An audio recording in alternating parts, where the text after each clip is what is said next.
सृष्टि बचपन से ही दिखने में सुंदर नहीं थी, लेकिन अमीर बाप की बेटी सृष्टि पर उसकी माँ जान छिड़कती। मेरी बेटी कितनी प्यारी है, भगवान सबको सृष्टि जैसी बेटी दे। सृष्टि धीरे धीरे बड़ी होती है।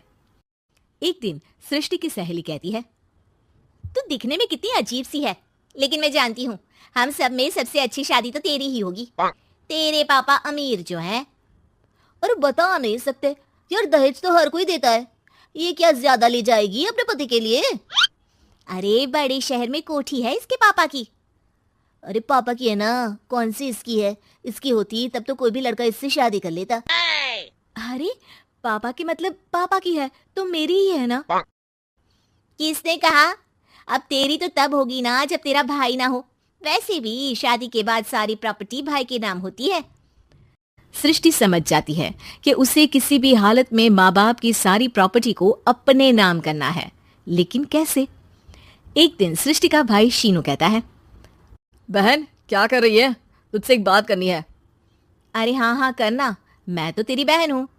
बहन मेरी लाइफ में ना एक लड़की है, बहुत अच्छी है। मैं सोच रहा हूँ माँ और पापा से बात करूँ शादी के लिए। सृष्टि को समझ में आ जाता है कि भाई की शादी होते ही भाभी उसे एक दिन भी घर में बर्दाश्त नहीं करेगी। क्या बात है भाई, बताना कौन है वो? यार वो बहुत अच्छी लड़की है, पढ़ी लिखी है, मेरे साथ जॉब भी करती है। बस एक प्रॉब्लम है। हाँ प्रॉब्लम? क्या प्रॉब्लम है भाई? यार वो शादीशुदा है, लेकिन उसके पति ने उसे सिर्फ इसलिए छोड़ दिया क्योंकि उसके माँ बाप दहेज नहीं दे पाए। सृष्टि ये सुनकर न जाने क्यों खुश हो जाती है। अरे भाई तो क्या हुआ, लड़की तुझे तो पसंद है ना? शीनू को लगता है कि बहन उसे समझ रही है। वो इस बात से अनजान होता है कि उसकी बहन की मंशा पूरा घर हड़पने की है। सृष्टि अपनी माँ से कहती है, मम्मी मुझे तो बहुत चिंता है, पता है शीनू क्या कर रहा है? अरे क्या कर रहा है, वो तो काम पर जाता है और वापस घर आता है। नहीं ना माँ, वो यही तो नहीं कर रहा, बाकी सब कर रहा है। आपको पता है उससे प्यार है, और वो भी एक शादीशुदा लड़की से। ये क्या हो गया? मैं सोसाइटी में क्या मुंह दिखाऊंगी? अरे तेरे पापा तो यही कहेंगे कि मैंने ही उसे बिगाड़ दिया है। माँ देखो, मेरी बात मानो, पापा पर भी विश्वास करने की जरूरत नहीं है। अब आप ही बताओ, पापा इतनी देर घर के बाहर रहते हैं क्यों, बोलो? अरे बेटा वो तो नौकरी करते हैं ना। तू बहुत भोली है माँ, पापा का ऑफिस तो 7 बजे खत्म हो जाता है, लेकिन देखो कितनी देर से आते हैं। अरे नहीं नहीं बेटा, ऐसी कोई बात नहीं है। सृष्टि माँ को एक औरत से बात करते पिता की फोटो दिखाती है। देखो माँ कैसे हैं पापा, मैं ना कहती थी कि पापा सही नहीं है। मैं तेरे पापा से बात करूंगी, दे फोटो मुझे। ओ माँ वो तो डिलीट हो गई। लेकिन चल, तूने तो देख लिया ना, पापा से बाद में बात कर लेना, और हाँ मेरा नाम बिल्कुल मत लेना। हाँ माँ। अब क्या था, सृष्टि के माँ और पिता के बीच झगड़ा होना शुरू हो जाता है। सृष्टि के मन में क्या चल रहा था कोई नहीं जानता था। एक दिन, माँ सृष्टि के लिए एक लड़का देखा है, वो लोग शाम को उसे देखने आने वाले हैं। और हाँ माँ, एक खुशखबरी, मैं और पापा मिलकर एक नया बिजनेस ट्राई कर रहे हैं। शाम को लड़का आता है, सांवले रंग का।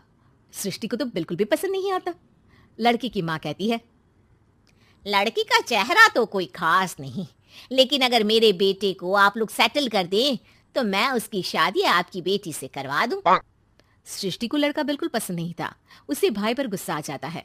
लड़के वालों के जाने के बाद कहती है, माँ देखा शीनू मेरे लिए कैसा लड़का लेकर आया, न दिखाने लायक न सुनने लायक, सेटल भी नहीं, वो भी हम करे।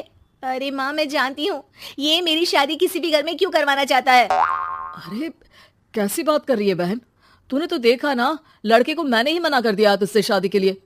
जिसने लड़का बताया था उसने उसकी बहुत तारीफ की थी। बात आई गई हो जाती है, लेकिन सृष्टि का मन शांत नहीं होता। क्या करूं, कुछ समझ में नहीं आ रहा। मेरी शादी हो गई तो ये लोग पूरी प्रॉपर्टी शीनू के नाम कर देंगे, मेरे हाथ तो कुछ लगेगा ही नहीं। तभी सृष्टि को आइडिया आता है। वो किसी वकील को फोन करती है। जी देखिए, अगर आपके मम्मी पापा का तलाक हो जाता है तो आपके पिता की आधी प्रॉपर्टी आपकी माँ के नाम हो जाएगी, फिर उसे वो किसी को भी दे सकती है। सृष्टि अब माँ को बेटे के खिलाफ भरती है। माँ शीनू पर नजर रखा करो, वो जिस लड़की के प्यार में है ना वो शादीशुदा है, यहाँ आएगी, सारा पैसा, रुपया, जमीन, जायदाद सब भड़प लेगी। पापा का भी हाल तुमसे छुपा नहीं है। ऐसा ना हो कि मैं और आप एक दिन सड़क पर भीख मांगे। हे भगवान, मैं तो जीते जी मर जाऊंगी अगर ऐसा हो गया तो। ऐसा हो गया नहीं माँ, ऐसा ही होगा। अभी समय है, आगे का सोच लो। मैं तो कहती हूँ पापा से आधी प्रॉपर्टी लेकर अलग हो जाओ। पापा की आधी प्रॉपर्टी भी हम लोगों को अगर मिल जाती है ना, तो अगले 7 जन्म सफल समझो। बेचारी माँ बेटी के कहने पर पति से तलाक लेकर अलग हो जाती है। सृष्टि अब पैसों से गाड़ी और अपने दूसरे महंगे शौक पूरे करने लगी। उसके दोस्त भी उसके पैसे इस्तेमाल करते। सृष्टि, कल तुम कहाँ थी? मैं सारा दिन घर पर अकेली थी। तो मैं क्या करूं? मैंने ठेका तो नहीं लिया है ना तुम्हें संभालने का। माँ को सृष्टि से ये उम्मीद नहीं थी। वो बैठकर रोने लगती है। वहीं उसका पति यानी कि सृष्टि के पिता आ जाते हैं।